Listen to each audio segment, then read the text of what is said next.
The difference between PAC and super PAC is just the amount of money that's put into each. Well, super PAC, and I may get this wrong, so forgive me, but super PAC is a PAC where you put all kind of money into it, and it could be undisclosed and fall under the umbrella of dark money. And that's where you get into a place where now we don't have a democracy anymore. We have like a oligarchy where money is controlling all of it. So I would not probably start a super PAC because I don't want to get into that world. Yeah.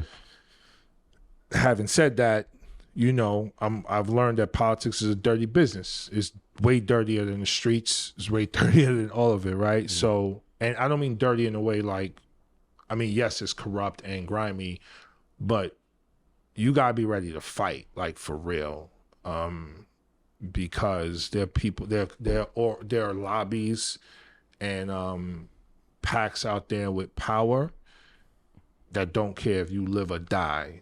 Mm-hmm. If you're from a certain group, if you don't support their shit, like if you don't support what they support, they don't care what happens to you. So now that I peep it's like that, it's like, okay, now I'm gonna move differently, the second term. Yeah, the other part was, and you spoke about it right in the bill. So, obviously, as you look at the economy now, obviously inflation's 40-year high.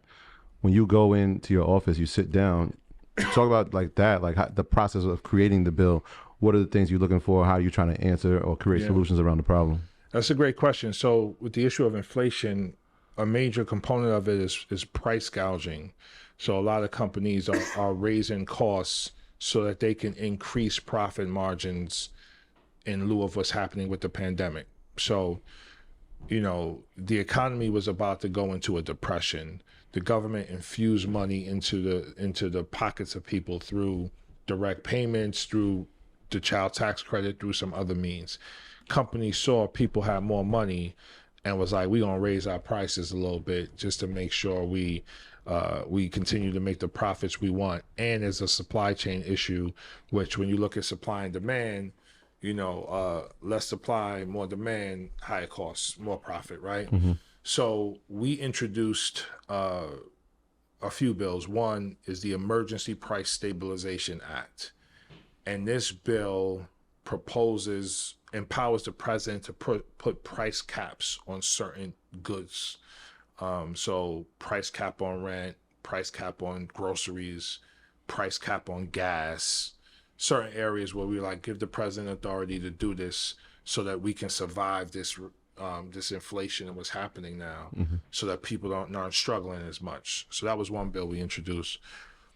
Another bill we introduced is something called the Ending Corporate Greed Act, which would tax corporate profits for a period of time at 90%. So that we can reinvest in the areas we need, like universal child care, because still we have millions of women who haven't returned back to work. Now, 90% sounds like a lot, but even their profits have been so high since the pandemic. Even if you tax their profits at 90%, they still make more of a profit than they did before the pandemic. So that's how much they've been caking. So those are two pieces of legislation. One other piece that's not directly related to the inflation piece is something we call the Babies Over Billionaires Act. So unrealized capital gains right now is untaxed. It could be leveraged to borrow against and help companies and individuals to increase their wealth because it's not taxed. The president offered a tax on capital gains so people can't build their wealth without contributing. So we wrote a bill in alignment with the president's ask there. Babies Over Billionaires. So those are three pieces of legislation we introduced in response to the current rate of inflation. One other thing I want to say about inflation, there are flaws in our economic system, in my opinion, because one of the ways the Fed tries to control for inflation is to raise interest rates to stop the borrowing, stop the flow of money. What that does is also increase unemployment. And so for inflation to be under control in our current economic system, unemployment has to be at like 3-4%, mm-hmm. which, again, I support a federal jobs guarantee. I think everyone should be working. I don't think we should have an economic system that has to function based on a certain level of unemployment. So there are fundamental aspects of our economy that need to change. Let me ask you this: as far as reparations, since we're at it, what's your view on reparations? We need it. Not only do we need it, so reparations is about repairing the harm of the past, right? And so this country was founded on indigenous genocide and the enslavement of Africans. And since then, even when the enslavement was over, there have been laws that have continued to negatively impact the Black community. Right after the passage of the 13th Amendment, after Lincoln was killed and the new president took over, a piece of legislation called the Homestead Act was passed. And the Homestead Act pretty much gave, as we expanded out west, the majority of that new land, 90% of it was given to white people, both native born and foreign born. And African Americans, by and large, didn't have privy to that. So that land and what was the cities and towns and villages that was built on that land, wealth built on that land, we weren't able to benefit from that. So that's one sort of post-slavery piece of legislation that continues to impact Black people negatively today. Of course, the Klan, of course, Jim Crow laws, of course, Black laws and all of that. In addition to that, Black banks were started and proliferated post-slavery all across the country, but they've never received the investments from the federal government to help keep them solvent and to help them grow into the investment banks that could be used to invest back in the Black community. It's a great book by Mirza Baradaran, How the Other Half Banks, that tells the story about how this works. In contrast to that, Bank of America used to be the Bank of Italy, and they became the Bank of America through investments from the federal government to support its growth. But Black banks have never received that, still to this day. One other piece of legislation I want to focus on is the GI Bill and the New Deal, right? So FHA approved loans, low interest rates, low costs, 97% went to white people, and Blacks weren't allowed to access those loans at the same rate. White flight occurred. They moved into these new suburbs, built their own communities. We were forced to stay in the hood. And FHA devalued our communities simply because they were Black and redlined them.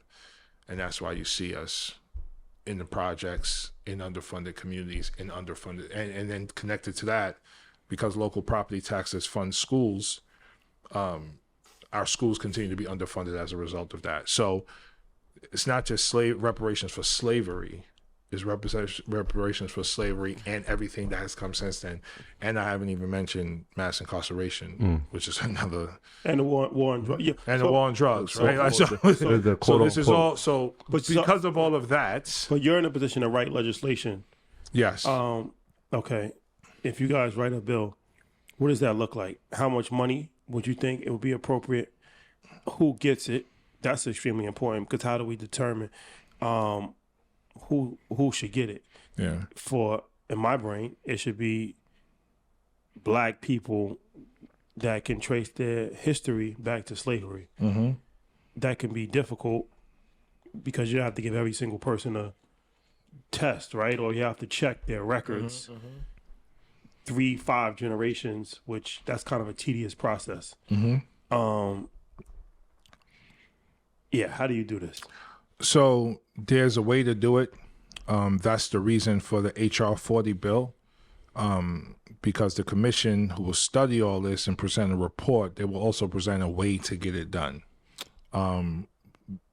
Congress hasn't even had the courage to move forward with forming a commission to even study it. So we're not even at step one, even though there's many studies that have been done around the importance of this and the impact of de facto and de jure racism. So the point is, let's figure out how to do it, right?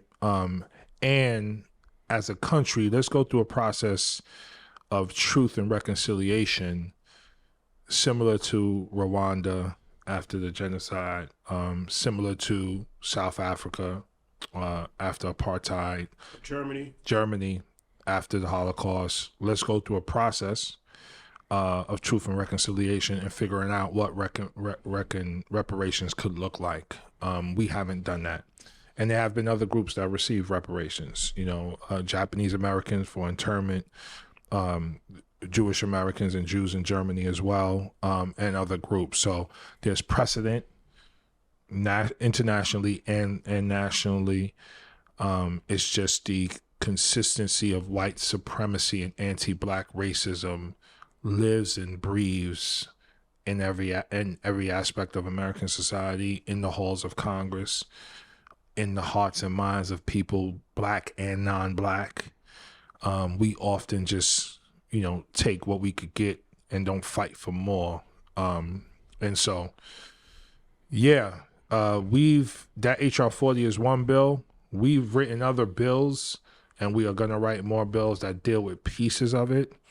So there's a bill we're going to be working on called the 21st Century Homestead Act, which looks to make the investments in redline communities to help build Black economic strength within those communities. We're going to be writing that bill.